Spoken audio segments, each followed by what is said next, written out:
Yeah, there's often a prejudice in circus that you need big, strong men to hold us small women up. That's why you often have more men on stage than women. It's changing in circus for sure, but there's definitely been some of the things that we're actively trying to resist in our company.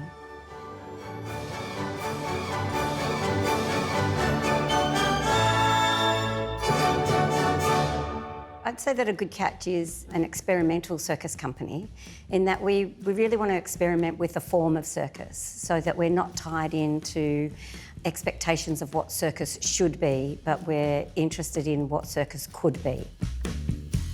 2 kids, 2 dogs, an elderly parent. You've got a lot going on. Yeah. Casting Off is a conversation between 3 women of different generations, and it's an experiment between text and circus. There's biographies of our mothers, there's our to-do list, which is talking about kind of the mental load that women have to cope with. Honey soy tofu, udon noodles, a bit of miso paste with some vegetable stock, some broccoli. So there's all sorts of different texts that are surrounding our lives, laid with acrobatics, where we have to both physically and metaphorically hold each other up and support each other. Peanut butter, toilet paper, soy milk and normal milk. Get my ID taken out.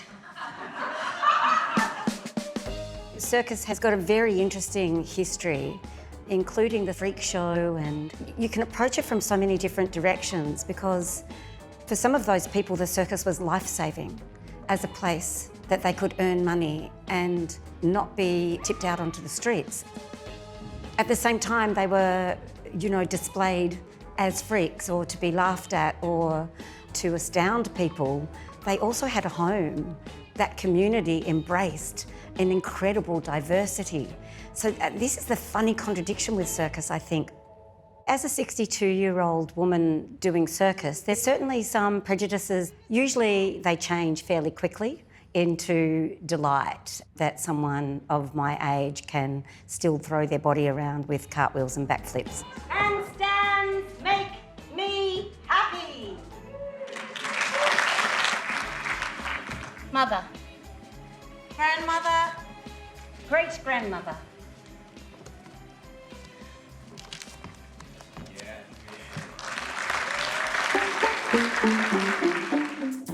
Women in circus, I think there's a lot of expectation on a beauty and or sexy image. And we're very much trying to cut across that into something else. When we were trying to work out what we were going to do with our costumes, we decided to hand knit all of our costumes. And when I say we, I mean I knitted all of our costumes. The shorts are made out of recycled t-shirt fabric, basically.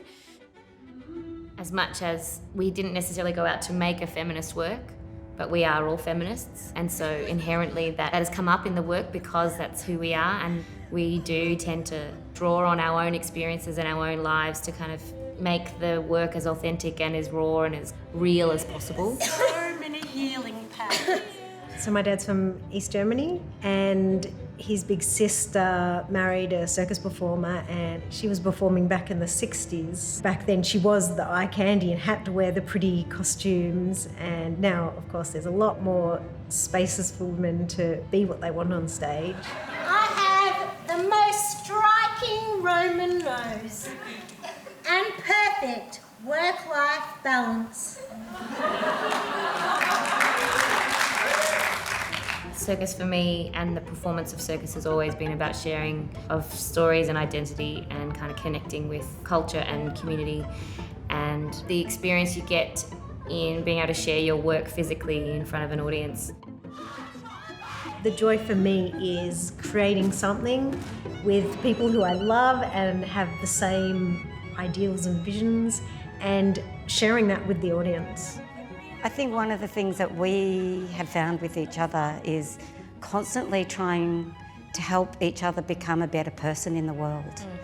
So you celebrate each other's strengths, you sometimes enjoy, but you absolutely tolerate weaknesses, and you also help each other become better people.